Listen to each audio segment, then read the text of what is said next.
A teologia cristã está em harmonia, está de acordo com as escrituras judaicas? Eu vou falar aqui Tanar, mas eu estou falando das escrituras judaicas.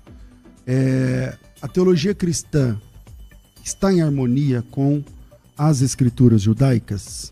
Esse é o tema do nosso debate, hoje recebendo dois amigos, e eles vêm de fé diferente um da outra. Estou recebendo aqui mais uma vez o rabino Miha Gamerman.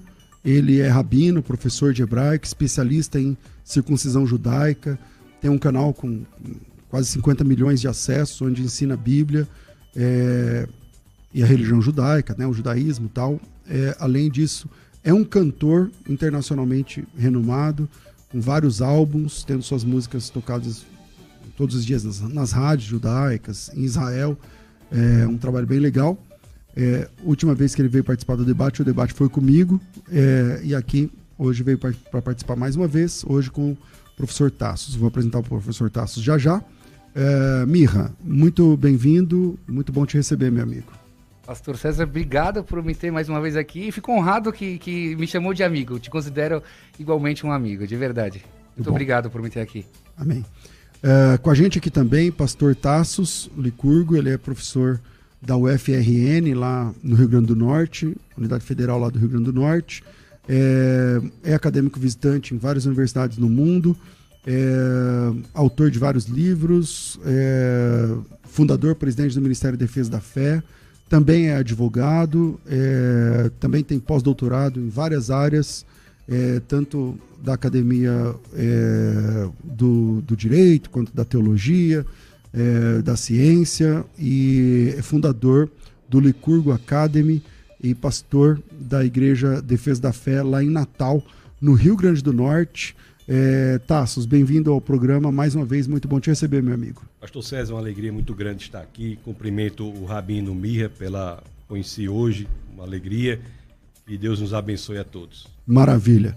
E o Miha tá aí agora com esse novo modelo, um chapéu, tal, o cara tá mais chique e tal. É assim. Eu vou começar com o Miha, então, conforme os nossos sorteios que nunca aconteceram.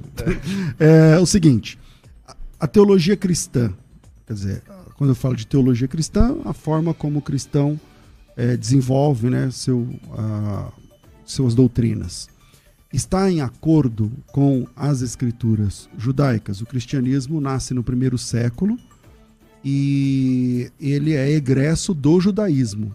Então, os primeiros cristãos, os primeiros professores, doutores, mestres do cristianismo eram judeus. Então, eles entendiam, inclusive o cristianismo é diferente do judaísmo nessa questão de proselitismo. O cristão quer ganhar mais pessoas, o judeu não. E ele ganhou mais pessoas explicando que a fé cristã tem razões dentro da escritura judaica. Como você vê isso, Miha? Primeiramente, muito prazer, pastor.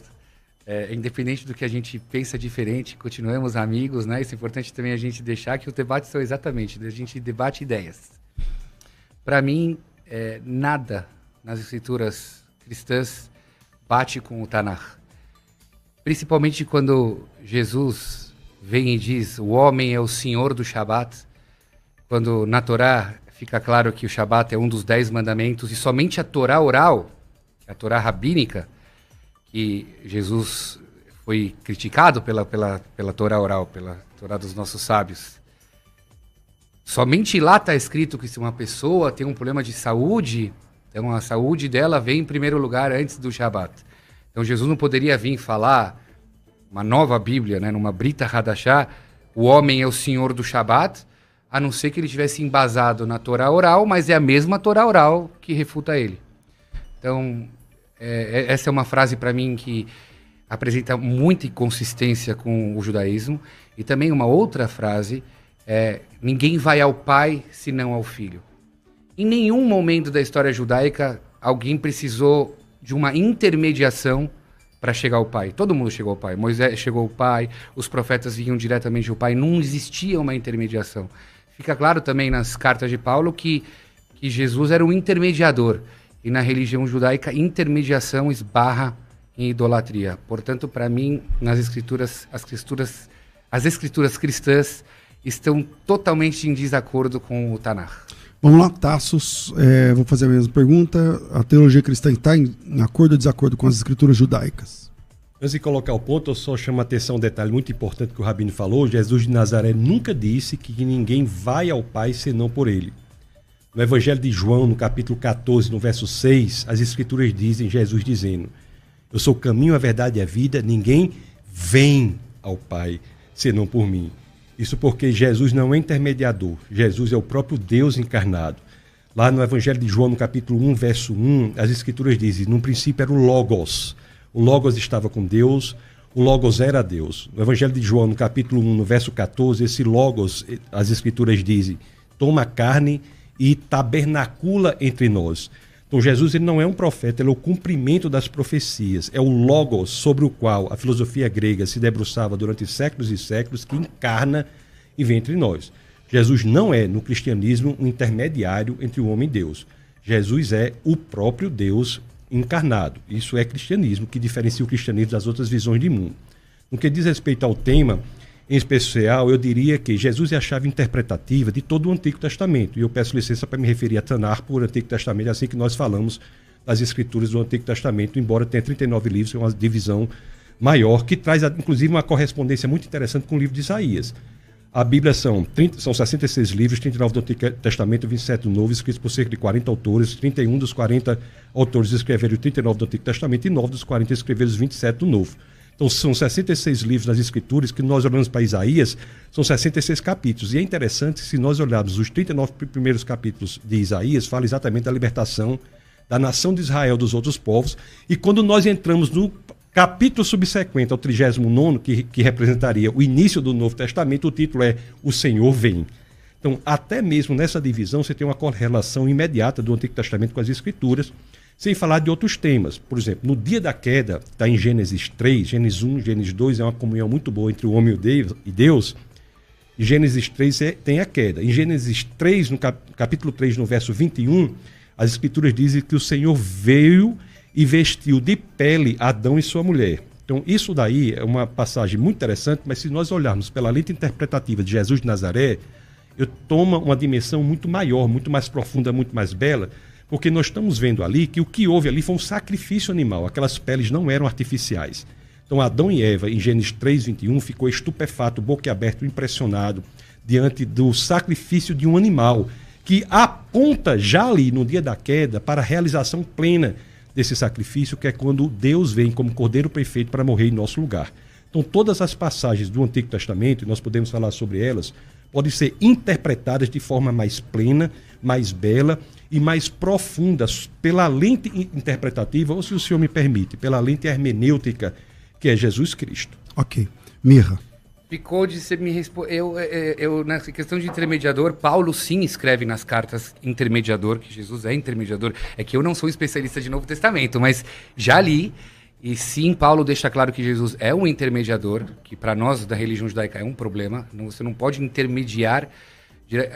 Nós falamos diretamente com Deus. Então, para mim, isso é uma questão de sustentabilidade numa religião. E a questão do o homem é o senhor do Shabat. Isso não dá para dizer que o homem é o senhor do Shabat. Isso é 10 mandamentos. Como que o cristianismo explica o homem é o senhor do Shabat? Você vê outras alternativas que eu estou dizendo em relação. Eu estou falando que Jesus é a chave interpretativa do Antigo Testamento. O tema do debate é: o Novo Testamento, a teologia cristã, está de acordo com o Antigo Testamento? O que eu estou lhe mostrando é que o Novo Testamento não só está de acordo, como dá ao Antigo Testamento uma profundidade, beleza e amplitude maior, que é inimaginável se nós não olharmos para o Antigo Testamento pela lente do Novo Testamento. Esse é o tema. Se formos para Noé, por exemplo, o exemplo de Noé.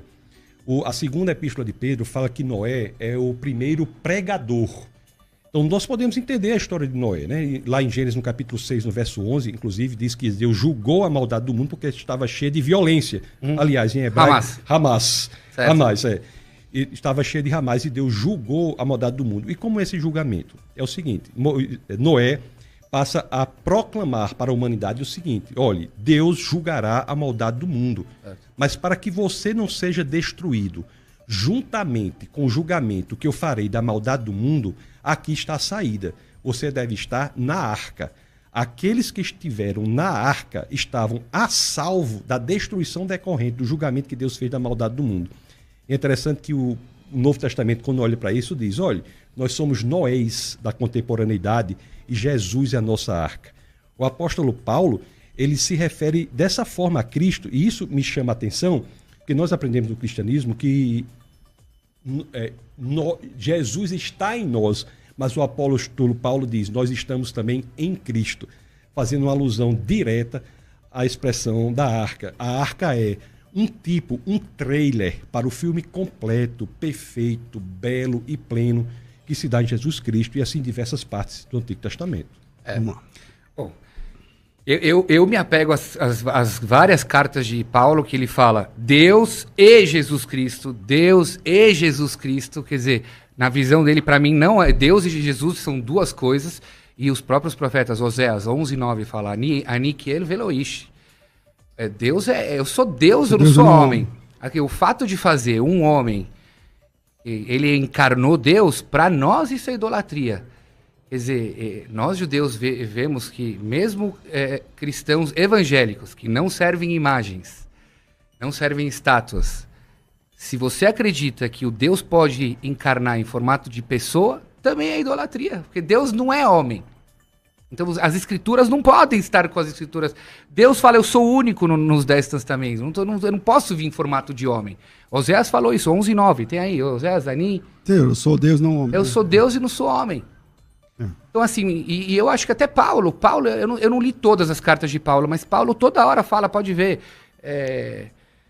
quais foram as primeiras cartas de cá? Vocês sabem melhor do que eu. Coríntios, tá. Deus e Jesus. Mas se Deus é Jesus, por que ele falava desse jeito? Rabino, se o argumento que o senhor coloca é de criticar a idolatria, nós estamos juntos. Nós somos radicalmente contra a idolatria. Certo. A idolatria não é de Deus, não é correto, nós estamos radicalmente contra isso. Jesus, eu digo, pode ser louvado, adorado, porque ele é Deus. Ele é o Deus encarnado.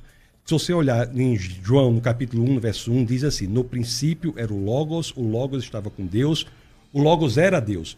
Esse no princípio não está aí por acaso, porque essa biografia de Jesus coloca o Logos, que é Jesus, conforme nós já vimos em João 1,14, lá em Gênesis 1,1. Porque em Gênesis 1,1, que é Bereshit, o primeiro verso de Gênesis é no princípio Deus criou os céus e a terra. Então Jesus ele nem vem a aparecer no Novo Testamento. Para nós cristãos, Jesus já está antes da criação do mundo. No princípio, Deus criou os céus e a terra. Então, a encarnação de Jesus, o nascimento de Jesus, é diferente de todos os nascimentos de todas as demais pessoas. Porque Jesus não passa a existir na concepção.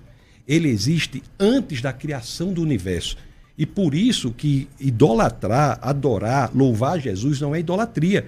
Porque Jesus é o Deus encarnado. Então vamos fazer essa distinção, né? Tá bom. Mas eu queria que você me explicasse um fenômeno. Existe um fenômeno que esses que acreditam em Jesus, e quando Jesus nasceu, ele não era Deus. Ninguém falava que ele era Deus. Ele era um menino especial, ele foi revelado como um Messias. Aliás, no começo nem podia falar, nunca entendo isso também. No começo ele fala, guarda em segredo. Então ele primeiro era um Messias. Nunca falavam que Jesus, quando ele nasceu, ele era filho de uma virgem concebido por Deus. Isso veio 50 anos depois. E 300 anos depois, nasce um Jesus Deus. O que eu vejo? Uma idolatria começa pequena. 300 anos? Não entendi o 300 anos. Ele está falando do Concílio de Nicéia. Então, assim, que quando Jesus nasceu, ele não era chamado Deus. Ele era chamado Messias. Passa um tempo depois, ele é chamado o filho da virgem, que isso nunca foi falado quando ele estava vivo. Passa mais uns séculos e ele vira Deus. Aonde eu quero chegar? Uma idolatria começa pequena. Eu sim acho que isso é idolatria. Por quê? Ela começa pequena até o ponto que o próprio humano vira Deus. E aonde eu quero chegar? Como você me explica esse fenômeno que tantas pessoas adoram Jesus e uns acreditam que ele é o próprio Deus de Bereshit? Outros acreditam, não, ele não é Deus Pai, ele é Deus Filho. Outros acreditam, não, ele é uma trindade. Então, fica muito complicado. É tudo embaixo de uma mesma pessoa. Que, na minha visão, é que quando uma pessoa vem e desvirtua dos caminhos do Velho, do Único Testamento, ele abre margens para pessoas acharem eu sou Deus, eu sou filho de Deus, eu faço parte de uma trindade, tudo tal. Como se me explica isso, que o mesmo Jesus consegue criar protestantes e católicos? Não bate isso para mim. Jesus não criou nem protestantes e Jesus não criou nem católicos. Jesus criou o caminho da salvação. Ele, por ser Deus, ele sendo filho de Deus, ele se fez filho dos homens para que nós, filhos dos homens, pudéssemos ser feitos filhos de Deus. Então, na teologia cristã, é tão importante o fato dele ser Deus quanto o fato dele ser homem. Ele ingressou no mundo, tabernaculou entre nós, encarnou e veio a residir, morar entre nós como homem para que pudesse, executando de maneira plena o que Gênesis 3:21, que começou ali, e também tudo mais, né? Você vai pegar Levítico 16 e todos os elementos sacrificiais que o judeu tanto praticou, ele veio para realizar isso de forma plena. Lá em Êxodo, no capítulo 6, no verso 6 e 7, que é muito caro para o judeu, há 4 promessas ali. A primeira promessa é libertar das cargas da escravidão do Egito. A segunda promessa é libertar da própria escravidão. A terceira promessa, ele usa o verbo Gaal, que é um dos verbos mais relevantes e importantes das Escrituras. Belíssimo verbo, né? Usado muito no livro de Ruth, que diz, vos resgatarei. Isso lá para Moisés em Êxodo, mas vos resgatarei com braço estendido na cruz, em poderosos atos de julgamento. Então veja que já para Moisés em Êxodo... Mas onde tem cruz lá, né? Lá em Êxodo?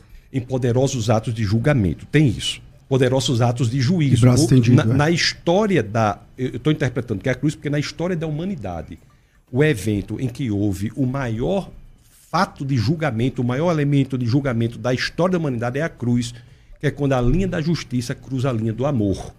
Então, a terceira promessa é essa, e a quarta promessa está em Êxodo 6:7, quando ele diz que se tornará, né, teremos um só Deus e um só povo. Então, quando nós vemos essas 4 promessas, Jesus, para cumprir essas promessas de forma plena, não que Deus não as tenha cumprido em Moisés, mas Deus as cumpriu de forma plena, profunda e bela em Jesus sendo homem. Porque quando Jesus vem como homem e morre em nosso lugar, ele nos resgata. Ele nos resgata. Interessantemente, Rabino, isso é uma situação muito interessante, que ele não só resgata, como ele mantém a tradição da coleção Mishnah, no livro Pessaim, no capítulo 10, no verso 1, celebra o cumprimento de cada uma dessas promessas com um cálice. Então você tem no livro de Lucas, no Evangelho de Lucas, por exemplo, no capítulo 22, do verso 14 em diante, você tem a celebração da última Páscoa por Jesus, que foi o elemento que Jesus selecionou e escolheu para os últimos momentos da vida dele, foi celebrar a Páscoa e depois orar sozinho em Getsemane. E lá está estupão, não matzá. Mas você veja bem que lá em Lucas ele primeiro celebra com um vinho, um cálice de vinho, fazendo referência à primeira promessa, que é libertar não da escravidão, mas das cargas decorrentes da condição de escravo. Na segunda promessa, no segundo vinho, que é uma libertação muito mais profunda, que não é apenas libertar das cargas decorrentes da escravidão, mas libertar da própria servidão, da própria escravidão. Lá em Lucas registra Jesus dizendo, esse é o cálice da nova aliança. E a terceira promessa que Jesus consegue na cruz, que é Gaal. O que é Gaal? É Deus dizer assim, eu pagarei o preço que for necessário para comprar você de volta para mim, você que já era meu e foi alienado a outrem. Fazendo uma analogia perfeita com a questão das terras no livro de Ruth, por exemplo. Então Jesus vai e paga o preço que é necessário para comprar de volta para si o que já era dele e foi alienado a outrem. E é muito interessante, isso aí é um fato muito curioso, que nós fomos para outra biografia de Jesus, que é o Evangelho de João. João, no capítulo 19, no verso 28, Jesus diz uma coisa lá nos últimos momentos da vida dele que eu nunca entendia, porque ele diz assim, para que as Escrituras se cumprissem. Jesus disse, tenho sede. Ele podia até estar com sede mesmo, mas as Escrituras não dizem que ele disse, tenho sede, porque estava com sede. A causa de Jesus ter dito, tenho sede, de acordo com o biógrafo João, foi para que a Escritura se cumprisse. E o verso subsequente a isso que eu falei o verso de João 19, no verso 28, o subsequente, que é 19, 29, diz que aquela história que havia lá uma vasilha de vinagre e colocaram uma esponja, vinagre do francês, vinagre, que é vinho agre, vinho azedo, havia uma vasilha de vinho azedo, colocaram uma esponja no vinho azedo e levaram à boca de Jesus, e as Escrituras deixam claro, tendo-o provado, Jesus disse, está consumado. Então veja bem que não só na cruz, que é a expressão genuína, profunda e mais bela da promessa feita, da terceira promessa feita de Êxodo 6,6, ao cumprimento ali na cruz, mas Jesus também mantém a tradição judaica. Jesus é o judeu mais puro que houve. Okay. Jesus, no Sermão do Monte, eu preciso de uma explicação. Eu preciso de uma explicação assim. Você falou de Êxodo, eu não posso concordar porque isso é tudo totalmente interpretativo. Em Êxodo não está escrito nada de cruz. Mas assim, quando você vem falar para mim da Páscoa, dessas linguagens, tudo tal, que é uma interpretação sua, seria uma Torá oral que você está explicando o Novo Testamento para encaixar no Velho Testamento. Lá está escrito que ele comeu pão. E o Novo Testamento não teria problema em dizer que ele comeu matzá. Qual seria o problema de escrever matzá? Ele comeu pão, e comer pão na época de Pessah é um pecado gravíssimo que gera o pecado de caret que está na Torá, que é um dos piores castigos que uma pessoa pode ter. Como pode ser que Jesus então comeu pão? É que o Novo Testamento é grego, né? Em hebraico, matzah, lechem, são palavras diferentes. Certo. Que é tudo pão, mas um é sem fermento, não sei o que lá. No grego, não tem essa diferença do fermento. Então, dizer pão lá no texto grego nem sempre significa que tinha fermento. Em grego a palavra polissêmica. Porque como a cultura judaica não podia ter fermento em casa uma semana antes, é bem provável que aquele pão fosse sem fermento. Só que o grego não favorece porque o texto grego não faz essa diferença por causa do fermento. A mesma palavra se refere a pão com e sem fermento. Em grego. Em grego. Então não há contradição nessa situação, portanto... Vamos lá, Mirra. Fala mais aí, você está falando pouco. Não, eu tenho outra pergunta. Vocês acreditam que Jesus é como se fosse uma oferenda? Ele veio para expiar os nossos pecados, que para nós isso não existe. Não existe um ser humano, ele é um bode que expia os nossos pecados. Isso não consta para nós no Tanakh. E o que eu não entendo... que Jesus provavelmente morreu no ano 30 ou 33, e aí eu não sei precisar, acho que ninguém saberia precisar exatamente que ano ele morreu, e a casa de Deus caiu no ano 70. Eu pergunto, se Jesus é o sacrifício final que vai redimir toda a humanidade, por que a casa de Deus não caiu no ano 30 ou 33, e por que ainda continuaram fazendo oferendas até a queda da casa de Deus? Afinal, ele foi a última oferenda. Porque o templo, no cristianismo, passou a ser Jesus. Só veja bem que a primeira frase do Evangelho de Mateus é genealogia de Jesus, filho de Davi, filho de Abraão. O que a genealogia está dizendo é que aquela pessoa que será biografado... O Novo Testamento começa com 4 biografias, Mateus, Marcos, Lucas e João. Certo. Na primeira biografia, o biografado é Jesus, todas as 4. Mas na primeira biografia, a primeira informação que nós temos é filho de Davi, filho de Abraão. Filho de Abraão é porque aquela promessa feita a Abraão, lá em Gênesis 12, não é? Que por um seu descendente todos os povos seriam abençoados, é realizada ali em Jesus, não foi em Isaac, não foi em Jacó. Foi naquele por meio de quem todos os povos da terra serão abençoados. Mas o que eu vou lhe responder agora é com a outra informação, quando ele diz filho de Davi. Filho de Davi está dizendo o seguinte, aquela promessa feita na época dos reis, de que Davi teria um descendente que construiria um templo, todos interpretam ali como Salomão. Mas acontece que lá no texto de Reis está uma característica deste templo que tira o templo de Salomão como aquele que cumpre essa promessa. Porque... as escrituras dizem, um templo cujo trono durará para sempre. Então, quando Jesus vem, o templo se torna desnecessário. Então, porque ele é o sacrifício perfeito.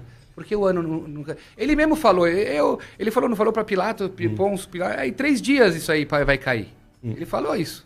Porque o templo era ele. O templo passou a ser ele. Por isso que o templo a que ele se referia em Pilatos, olha que interessante, isso responde sua dúvida diretamente. O templo a que ele se referia em Pilatos não foi o templo construído por Salomão, era outro templo. Era ele. Ele estava falando sobre si próprio. Se de fato ele estivesse falando sobre o templo construído por Salomão, com o material reunido pelo pai dele, Davi, que é uma história muito bonita de humildade de Davi. Se fosse aquilo ali, haveria uma contradição. Como o templo era ele, não houve contradição. Foi destruído em 3 dias e depois Deus o ressuscitou. E a ressurreição, me permita só dizer isso, porque a ressurreição é central, é visceral no cristianismo. Tanto é assim que o apóstolo Paulo, na primeira carta aos Coríntios, no capítulo 15, verso 14, diz assim: se Cristo não ressuscitou, é vã a nossa fé, é vã a nossa pregação. É muito metafórico a maneira como você interpreta o Novo Testamento, né? Porque tem coisas que dá para dizer que, nas parábolas de Jesus, dá para dizer que são metáforas, mas tem coisas que ele falou assim, claramente. Por exemplo, ele fala para os seus discípulos que haverão daqui esses que verão a minha segunda vinda. Nenhum deles viu a segunda vinda dele. Você vai ter que de novo cair numa metáfora. Essas coisas, para mim, só mostram como ele não estava alinhado com os textos, com as profecias. Se ele é um profeta, ele é Deus, ele sabe tudo, e ele fala, haverão aqui dos meus discípulos que vão ver a minha vinda, cadê essa segunda vinda dele? Não viram, todos morreram. O que nós temos que estabelecer é o seguinte: o senhor trouxe várias objeções as quais foram respondidas, e a gente está pulando de objeção em objeção, em objeção, em objeção. O que eu estou lhe mostrando é que há no Novo Testamento uma completude perfeita do Antigo Testamento. O Antigo Testamento e o Novo Testamento são um só livro, um só Deus. Os 66 livros das Escrituras são todos os livros da graça, é o mesmo Deus. É este Deus que encarna, isso é cristianismo, o Deus que encarna na pessoa de Jesus Cristo. Então, eu creio que uma metodologia proveitosa para o debate não seria ficar pulando de objeção, responde, objeção, responde. O que eu estou lhe mostrando é que o Novo Testamento, ele dá a teologia cristã, dá ao Antigo Testamento uma amplitude muito maior, muito mais bela, muito mais profunda. É isso que nós estamos vendo. Mas essas objeções que eu estou te trazendo é para te mostrar exatamente que o Novo Testamento está desalinhado com o Velho. Se você me diz que o Novo Testamento é profético, e se você concorda que as profecias dos profetas do Velho Testamento são profecias, o Zacarias então deveria dizer que no fim das eras todo mundo vai segurar na mão nas roupas de cristãos. Mas está escrito lá no texto que no fim dos tempos todos os povos vão segurar nas roupas dos judeus, porque vão ver que o Deus dos judeus é o Deus da humanidade. O Deus dos judeus não é Jesus. O Deus dos judeus, para nós, é o Deus dos 10 mandamentos, que não tinha lá de divisões. Então essas que você está chamando de objeções, na verdade eu estou me atentando ao tema. O Novo Testamento está desalinhado com o Velho Testamento. Você também concorda que o Velho Testamento são profecias eternas? E poderia muito bem estar escrito lá em Zacarias que o mundo inteiro vai se apegar à roupa de cristãos. Mas não está escrito, está roupas de judeus. Você conhece esse versículo? O Deus... Não, desculpe, o senhor quer completar? Só quer dizer que o Deus dos judeus é o Deus dos cristãos. Não é. Não é na sua interpretação. Mas o que o Novo Testamento diz, o que o texto do Novo Testamento diz é que é o Deus dos judeus que vem em carne entre nós. Agora, nunca houve para os judeus, segundo o nosso entendimento, uma promessa de salvação específica. Os judeus foram escolhidos como povo para apresentar Deus ao mundo. E se o senhor me pergunta, eu acredito que até hoje Deus sustenta Israel. Sim. Mas isso não tem a ver com salvação. O Deus de Israel, ele vem para cá, encarna para ser sacrifício em nosso lugar. Aliás, no Evangelho de Mateus, no capítulo 8, no verso 11, já que o senhor está falando como é que vai ser o futuro, diz que nós virão pessoas do Oriente e do Ocidente, do Norte e do Sul, e nós nos sentaremos à mesa. Sabe com quem? Abraão, Isaac e Jacó. Como é que não é o mesmo Deus? Se o Novo Testamento está dizendo isso, nós que entregamos a nossa vida ao Senhor Jesus, inclusive do Antigo Testamento, os patriarcas que colocaram sua fé no Messias que vinha no futuro, assim como aqueles que hoje colocam sua fé no Messias que veio no passado, sentarão à mesa. E é nesse momento de sentar à mesa que haverá o cumprimento da promessa de Êxodo 6:7. Que nós cristãos chamamos as bodas do Cordeiro. Então, é o mesmo Deus. Abraão, Isaac e Jacó, o Deus de Abraão, Isaac e Jacó é o Deus que é revelado plenamente na pessoa de Jesus Cristo. Mirra. Eu me incomodo que o Novo Testamento use Abraão, Isaac e Jacó, porque, para mim, quando eu leio a história de Abraão, Isaac e Jacó, eu não vejo Jesus. Quando você me coloca Jesus nesses textos, a Trindade está aparecendo lá para Abraão depois que ele fez essa circuncisão. Deus apareceu lá na hora que foi vestir Adão e Eva, tudo tal. É muito driblado, é muito metafórico. Não tem em nenhum lugar Jesus. Fala, Bereshit é o Jesus. Não tem nada de Jesus no Bereshit, não tem nada de Jesus na hora de vestir Adão e Eva, não tem nada de Jesus naqueles 3 anjos. Isso é uma colagem do mundo da igreja para tentar casar os textos do Novo Testamento com o Velho Testamento. Eu sugeriria aos cristãos, fiquem com o Novo Testamento, deixem os judeus com os velhos, com o Velho Testamento. E tá tudo bem, porque para nós isso não casa. Deveria estar muito mais claro no Velho Testamento as interpretações que você está falando. Rabino, mas veja bem, o Velho Testamento não pertence só aos judeus, não. O Velho Testamento é um livro cristão. É isso que tem que ser entendido. Não é que o cristianismo trouxe um livro que é dos judeus, não. O Velho Testamento, para nós, é um livro cristão. É Deus se revelando desde o primeiro livro até o 66º. Nós não devemos nada em termos de emprestar livro a judeus ou nada disso. Então, assim, não é de se dizer desde... É como eu dissesse assim, eu sugiro aos judeus que leiam o Novo Testamento, porque vai ler o documento completo. Está lendo só pela metade. Então, entenda bem, o cristianismo não é algo que veio depois do judaísmo, no sentido de que Jesus estava antes da criação do mundo. E aqui eu peço a licença poética que o senhor vai me dar para usar o termo antes, quando nem o tempo existia, né? Porque sem tempo a gente não poderia usar antes, durante nem depois, não é verdade? Mas Jesus é o Logos. Não só é o Logos, como também é aletheia. A filosofia grega se debruçou sobre esses 2 termos durante séculos e séculos. O Logos, o fundamento, a razão de ser de todas as coisas, e a aletheia, que tem na mitologia platônica a origem da palavra grega, que quer dizer a verdade primeira. Lá em João 14,6, diz Jesus, eu sou o caminho, a verdade e a vida. Esse verdade aí é a tradução para o português do grego aletheia. Vida zoe, caminho Rhodes. Eu sou Rhodes, aletheia e zoe, fazendo referência direta à intelectualidade da época. Isso é muito interessante também, porque o Evangelho, a biografia de Jesus, ele se expõe para a intelectualidade da época. Ele não se esconde, ele se expõe à investigação. E outra coisa, viu? Depois nós podemos falar que o Novo Testamento é o livro mais confiável que existe na história da humanidade. Está cheio de contradições. Depois do intervalo, aí eu volto com o Mirra, tá bom? Então segura aí, Mirra, rapidinho. A gente vai para o intervalo e a gente volta já. Volta com o nosso programa de debates aqui da Rádio Unidade FM. E hoje estamos aqui com um pastor cristão e um rabino judeu. E o tema é: a teologia cristã está em harmonia, em acordo com as escrituras judaicas? Para o cristianismo sim, para o judaísmo não. E aí eu fiz aqui um intervalo rapidinho para voltar já para o Mirra. Vamos lá, Mirra. Me permite ter uma questão para o pastor César, uma dúvida. É possível, eu acho, né, ter o pastor judeu e o rabino cristão, não é, hoje em dia? Não. Boa questão. Pode existir. Não. Cara, depois tem até rabino. Bom, deixa eu ficar quieto, vai. Eu sei que o mundo tá de ponta cabeça, mas... Não sei se chegou nesse ponto. A conta não fecha, gente. Rabino, ainda bem que aqui é o pastor cristão e o rabino judeu, deu? Vamos lá. Mas vamos lá, eu não consigo aceitar as suas palavras quando você diz que o cristão não deve nada para o Velho Testamento em relação aos judeus, que a palavra é a mesma para todos. Não dá, né?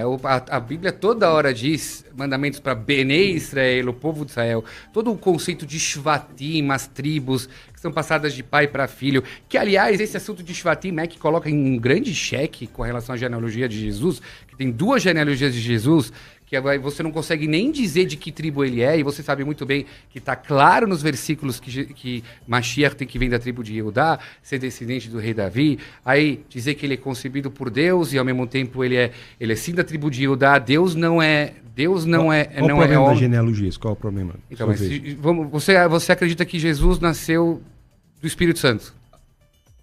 E Maria. Certo. Então ele não é da tribo de Judá, porque Deus não é tribo. Mas Maria é de que linhagem? Maria é judia. Sim, a descendência de Lucas é sobre Maria.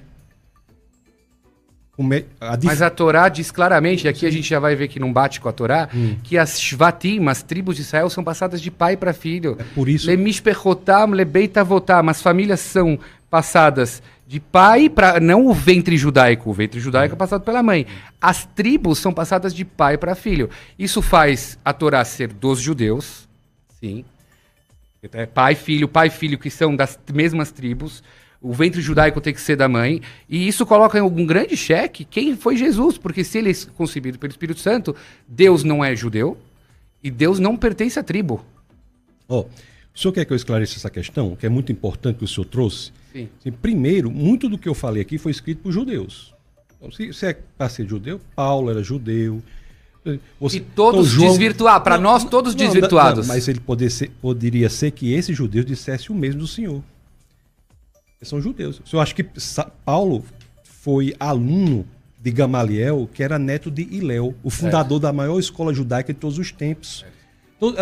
Então eu estou falando aqui de coisas que judeus disseram. Eu sei, mas os judeus disseram que Paulo foi um min. Sabe o que é min? Ele foi um cofer. Ele saiu do caminho. Alguns judeus, outros não. Né? Outros entenderam que o judaísmo e cristianismo eram a mesma coisa. Porque o Antigo Testamento e o Novo são um só. E quando eu disse que não devemos nada ao Antigo Testamento, preste bem atenção. Porque foi diante da sua sugestão de que os cristãos abandonassem o Antigo Testamento e se detivessem apenas ao Novo. Eu não considero isso respeitoso, assim, não que o senhor fez desrespeitosamente. O que eu quero dizer é que o texto, o judeu não é detentor. Quem pode ler o Antigo Testamento não é só o judeu. Não, isso eu não falei. Todo mundo pode. E isso, porque nós cristãos entendemos que o Antigo Testamento é um livro cristão. É isso que eu estou lhe dizendo. Então por que vocês não cumprem as 613 mitzvot? Cumprimos em Cristo Jesus e nem o Senhor cumpre, porque não existe mais templo. É verdade, então a gente cumpre todas que dá. Então estamos no mesmo ponto. Nem eu cumpro. Agora, eu cumpro em Cristo Jesus, e o judeu não tem como cumprir. Porque em Cristo, a lei é como Moisés. Aponta a promessa, mas não é capaz de entregá-la. Josué é como Jesus, entrega a promessa. Em Jesus, a promessa foi entregue. As leis, elas são resumidas. As 613 leis são resumidas para 10 no 10 mandamentos que apresentam Deus. O processo de santificação é a busca da lei. Quando a lei diz assim, não mentirás, é porque Deus é a verdade. Quando diz não adulterarás, porque Deus é fiel. Quando diz não roubarás, porque Deus é confiável. Nós cumprimos. E Jesus, no Evangelho de Mateus, no capítulo 11, no verso 27, ele reduz ainda mais, quando questionado qual é o maior dos mandamentos. Ele diz, amar a Deus com toda a sua alma, seu coração e o seu entendimento. É errado. É errado da perspectiva do Antigo Testamento, mas o Deus encarnado tem autoridade para fazer isso. Então, dizer que Jesus não pode fazer, é colocar a consequência, a conclusão nas premissas. Não se pode dizer que Jesus não pode dizer isso, porque ele é o Deus encarnado. Okay. Então há um resumo. Porque o mesmo Deus que aparece para pelo menos 3 milhões de pessoas, é o que a gente pode dizer, aos 600 mil homens, se você considerar mulheres e idosos, é a contagem que está na Bíblia. Porque o mesmo Deus que aparece numa revelação absurda, onde o povo ouviu a voz de Deus, diretamente ouviu a voz de Deus, falando as leis, passando a Torá para Moisés, muda as regras do jogo numa jogada no escurinho. Não mudou as regras do jogo. Como mudou, não mudou? Senão você estaria cumprindo. Não, porque as leis nunca foram dadas como escadas para alguém se tornar povo de Deus. As leis foram dadas para um povo que já era o povo de Deus. A lei foi dada para um povo que havia atravessado o Mar Vermelho sem sequer molhar os pés, que havia sido miraculosamente alimentado no deserto. A lei não é para se tornar povo de Deus, mas é para cumprir, porque se é de Deus. Isso aqui está para nós hoje. Nós buscamos a lei como um processo de santificação, mas ela é inservível para a salvação. A salvação se dá em Cristo Jesus. Então, a lei não é desimportante, não está revogada, e nem Jesus disse isso. Jesus diz, eu vim para cumprir, não para revogar a lei. E a lei para nós não revogou. Quando ele vem e fala assim, não é importante o que coloca na boca, mas sim o que sai da boca. Pode ser muito bonita a frase, temos que tomar cuidado com o que a gente fala, mas dizer que não é importante o que a gente coloca na boca, Moisés falou que é sim importante o que a gente coloca na boca, que tem certos alimentos que não pode, certos animais que não pode. Então, para mim, isso é sim revogar a lei. Você rasgou a lei de Moisés. Jesus, ele coloca a lei num nível muito mais difícil de se cumprir, na realidade, em vez de revogar. No Sermão da Montanha, Jesus diz assim, não é adulterar, é pensar em adulterar. ele vai para o epicentro, o centro da lei, o ponto mais profundo da lei e busca o coração. Na realidade, cumprir a lei em Jesus é muito mais difícil. Porque não é adulterar. Para o judeu pode pensar em adulterar 1000 vezes, não é pecado. Verdade. Mas se ele adulterar, porque o judeu é muito mais uma ortopraxia. A prática é muito importante. E para o cristão também, mas não como causa de salvação. Então, Jesus, em vez de revogar a lei, colocou a lei num nível muito mais difícil de cumprimento. Porque ele disse assim, olhe, não é adulterar apenas, é pensar em adulterar. Coloca a lei no coração, ele vai para o centro da lei. Mas aí não é humano. Aí não é humano. Quando Deus fala, vamos lá. Não é humano como assim? Eu vou te explicar. Fazendo uma analogia a isso que você falou, pensar em adulterar, porque humanos pensam em adulterar. Somos humanos, vamos lá. Todo mundo tem tentações. E tal, né? O próprio Deus no Velho Testamento também falou, amarás ao próximo como a ti mesmo. Todos os nossos sábios da Torá oral dizem que é impossível amar o próximo como a ti mesmo. E se eu amasse o próximo como a mim mesmo, quando eu compro um iPhone para mim, eu compro para você também. Eu amo você como a mim. Ninguém ama o próximo como a si mesmo. Veio o Rabi Akiva, século I, e disse, quando a Torá disse, ame ao próximo como a si mesmo, a Torá está dizendo o seguinte, não faça para o próximo o que você não gostaria que fizesse para você. Aliás, Jesus também falou isso, mas eu me incomodo que Jesus não trouxe, não Rabi Akiva viveu o século I, mas não trouxe sábios anteriores, como Hillel, que já tinha falado isso, que aliás eu me incomodo muito no Novo Testamento, que Jesus não respeita a hierarquia. Poxa, todas as frases bonitas que ele falou já está em Provérbios do Rei Salomão, Hillel falou, Hillel veio antes que ele e tudo tal, mas tudo bem, isso é em parênteses. O que eu quero dizer? Isso que você falou agora de relação a não adulterar com o pensamento não é humano. Então, quando ele falou isso, ele rasgou a Bíblia. Não é humano, por isso nós precisamos de um Salvador.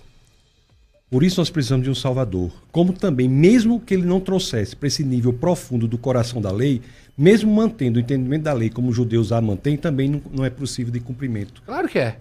Ah, é? Assim, quando você estuda a Torá oral... Como é que nós vamos cumprir a lei se nem templo tem, Rabino? Olha, mas os nossos sábios explicam que todo o tempo que não tem os sacrifícios, realmente, eu não estou pecando por nada que eu não estou fazendo sacrifício. Quando o templo voltar, eu vou voltar a fazer essas leis. São os sábios, mas não está na lei. Isso é uma interpretação metafórica, muito, como o senhor está dizendo, muito superficial. Não é metafórica também. Na própria diz no Velho Testamento, fala, quando vocês chegarem à tua terra e vocês conquistarem a terra, ou seja, tem leis que estão bem claras ao momento de conquistar a terra. Quando vocês tiverem a casa, então não tem. Tem leis lá que quando... Eu tenho terra, então eu tiro a terumá, o dízimo para o Cohen. Eu não tenho terra, eu não tiro a terumá. Eu não tenho condição de tirar a terumá, eu não tiro a terumá. Essas são várias dessas leis que pessoas acabam não fazendo. Mas a lei do Shabat, eu posso fazer. Como vem o Jesus e fala, eu sou o senhor do Shabat.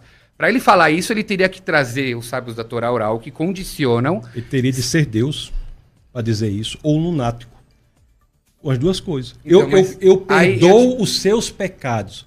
Se é para fazer esse milagre aí, é isso o problema? Tá. Aí eu te perguntei por que o mesmo Deus que apareceu para 3 milhões de pessoas não apareceu nessa segunda vez para todo o povo de Israel. Falar, vem cá, eu estou fazendo um recall e estou revogando a lei porque mudou. Ele não revogou a lei. Mas revogou. Não, Jesus diz o contrário disso. Eu não sei onde é que o senhor está lendo isso. Vamos porque lá. Jesus diz o contrário. Pela Torá pode divorciar? Jesus diz, eu não vim revogar, eu vim cumprir a lei. Mas eu não vim abolir a lei. Pela Torá pode divorciar? Claro. Pode. E Jesus falou, não, é um homem, é um casamento Não, Jesus só. não disse que não pode. Ele não falou a palavra não pode, mas ele questionou um assunto que claramente é básico na Torá, que um homem que não está satisfeito com a sua mulher, ele dá para ele um sefer tudo, que é um gueto, é um divórcio. Antes do cristianismo, era barbárie. Era o quê? Era barbárie. Jesus eleva a condição da humanidade em várias áreas.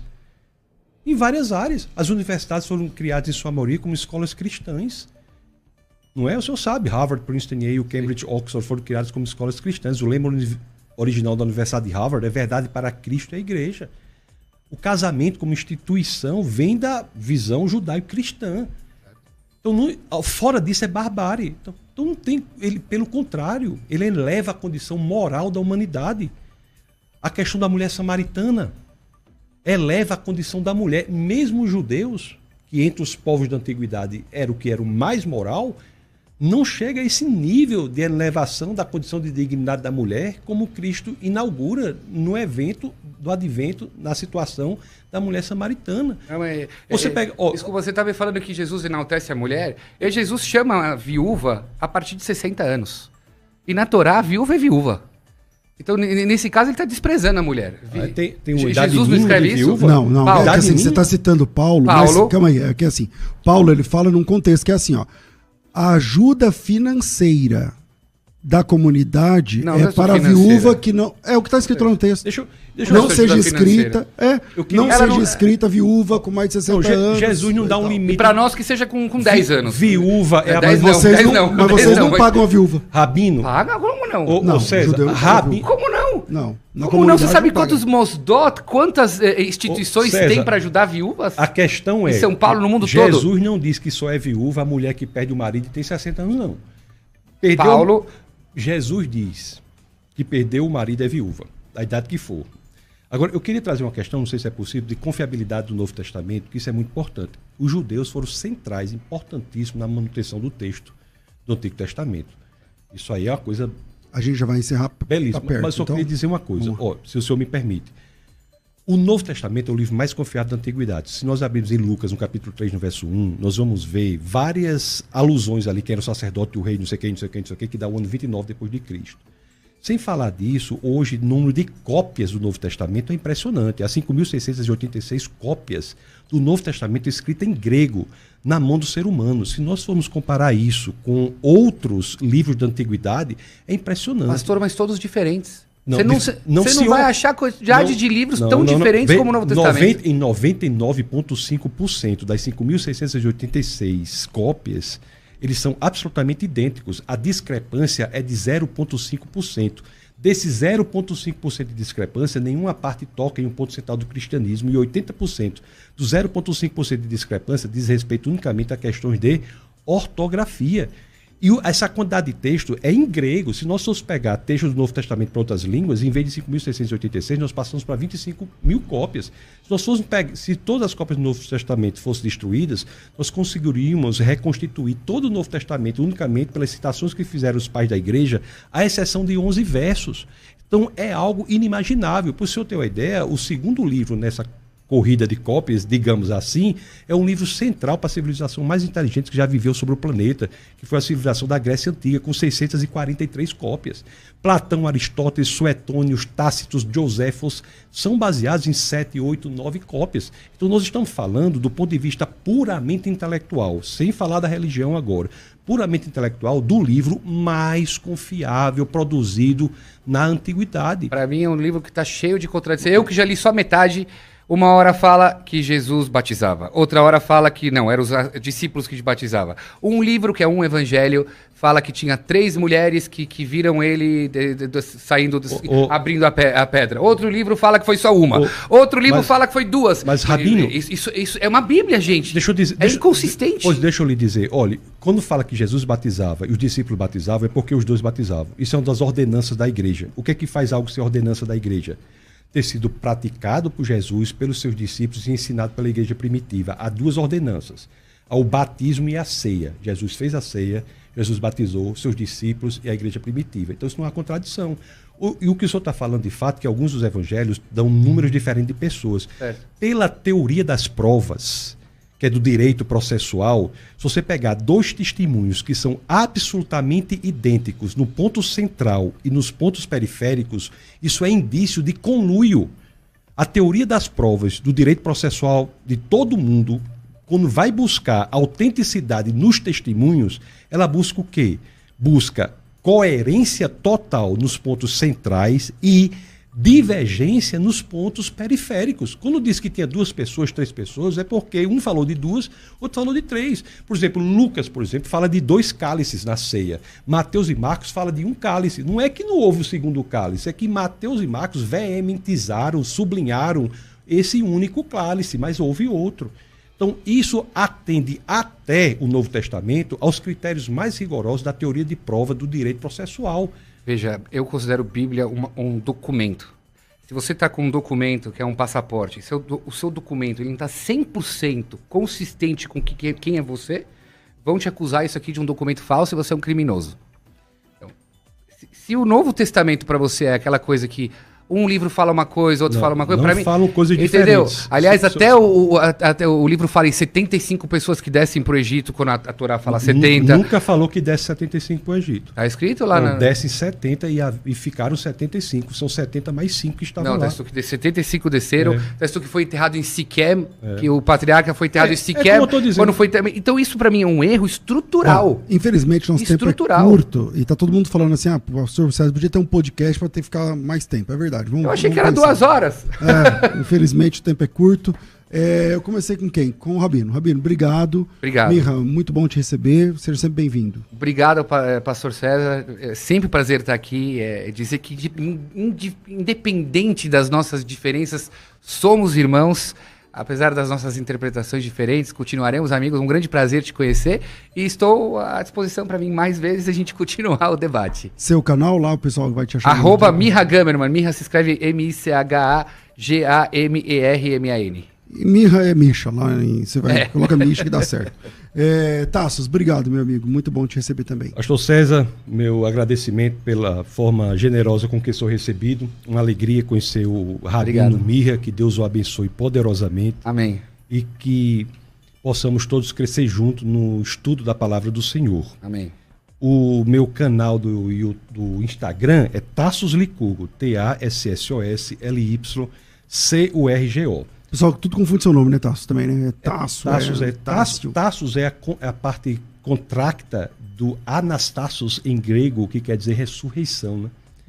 É Tassos Licurgo. É isso aí.